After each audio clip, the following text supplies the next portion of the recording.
জিনরা মানুষের শরীরে কোন রাস্তা দিয়ে শরীরে প্রবেশ করে অর্থাৎ ঢুকে যায়। আমরা সকলেই জানি যে জিন মানুষকে ধরে, কিন্তু মানুষের শরীরের কোন রাস্তা দিয়ে মানুষের শরীরে প্রবেশ করে এটা আমরা অনেকেই জানি না। ভিডিওটি শেষ পর্যন্ত দেখুন, তাহলেই বুঝে যাবেন যে জিনরা মানুষদের কোন রাস্তা দিয়ে শরীরে ঢোকে। আর সবশেষে আপনাদেরকে শিখিয়ে দেব এ থেকে বাঁচার উপায় কি।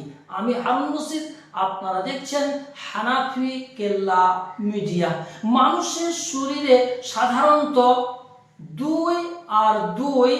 4টি সুযোগ খুঁজে মানুষের শরীরে ঢোকার জন্য। নাম্বার 1, মানুষ যখন খাবার খায় তখন মুখ দিয়ে ঢুকে যায়।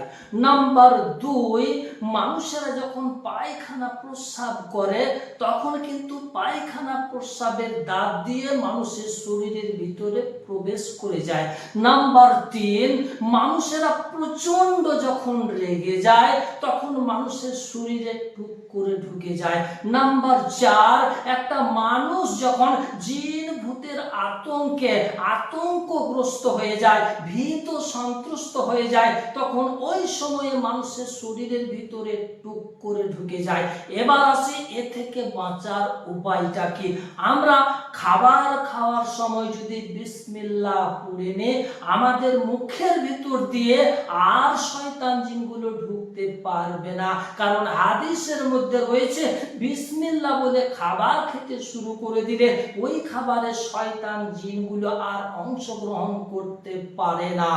আর পায়খানা প্রস্রাব করার আগে বায়তুল খলাতে বা বাথরুমে প্রবেশ করার আগে যদি আমরা দোয়া পড়ে নিই, তাহলে কিন্তু আমাদের পায়খানা প্রস্রাবের দ্বার দিয়ে আর কোনো মতেই ঢুকতে পারবে না।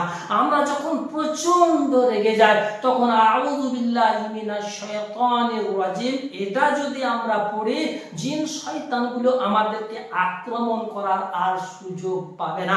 আমরা যখন ভীত সন্ত্রস্ত হয়ে যাই তখন 2টা দোয়া যদি আমরা পড়ি, 1 নম্বর লা হাওলা ওয়ালা কুওয়াতা ইল্লা বিল্লাহিল আলিয়্যিল আযীম, নাম্বার 2 আয়াতুল কুরসি, এবং জোরে জোরে যদি আমরা আজান দিতে আরম্ভ করি, জিনরা কোনো মতে আমাদের শরীরে আর প্রবেশ করতে পারবে না, এমনকি আমাদেরকে ভয় দেখাতেও পারবে না।